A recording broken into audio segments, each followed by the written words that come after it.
bikers and more outlaws. And I got a whole life riddled full of crazy stories like that. With biker gangs and I'm always just in the wrong situation at the wrong time. I've been shot at twice. I've been in 2 cars that have been shot up by gangs. No, for instance, I was dating this girl before my wife. Shout out to Kylie. Shout out to Kylie. And her mother called me up and said that she'd been dating this guy from Canada, and he came out to live with her. This is in California, in Livermore, and this happened about 8 years ago. And he talked her into buying this large truck, to drive around the country and go camping and all that bullshit. And they were on the ends, and he threatened to take the truck and go to Canada. So she called me up, and she's like, "Hey, can you and my son pick me up, and let's go over there and get the keys?" And he's an older dude, fucking weird conspiracy guy, listens to like coast to coast radio, and like the garage was littered with like notes, like weird shit. Like Bill Clinton's a drug dealer. Yeah. I know coast to coast. Yeah. And so I get out, and I don't like this guy anyways, so fuck it, And then I almost have permission to fuck him up, So I go to the door, and he comes out, and he's all got an attitude, and I'm like, just give me the fucking keys, dude. Like, let's just not do this. I got scared you just saying that. And he was like, all right, I don't want any problems. And then I should know better, and I didn't.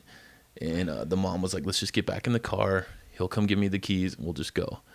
And I dropped my guard, got into the passenger seat, the rear passenger seat.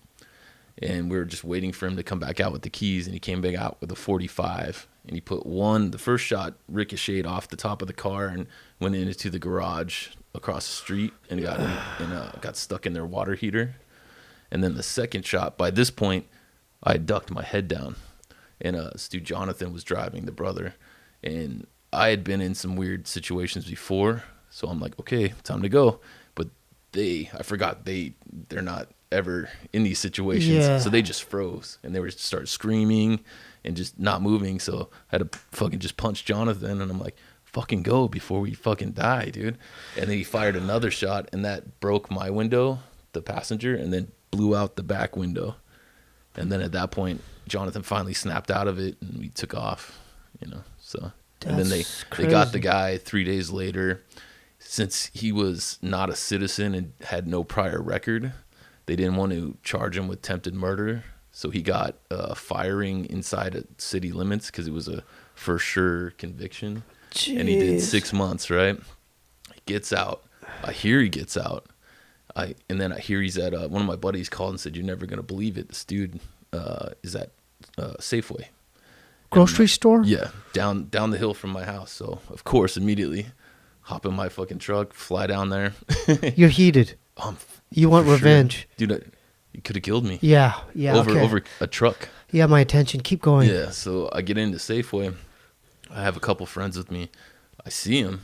I just start sprinting after him, And he goes sprinting to the customer service desk and then jumps over the customer service desk, and he's like, call 911, call 911, right? And I'm trying to get to him, and there's store employees, and they're blocking everything. And the cops come, and then he actually filed a restraining order against me.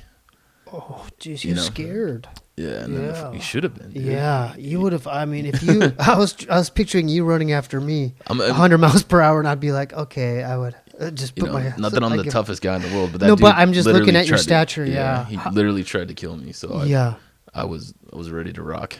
This is.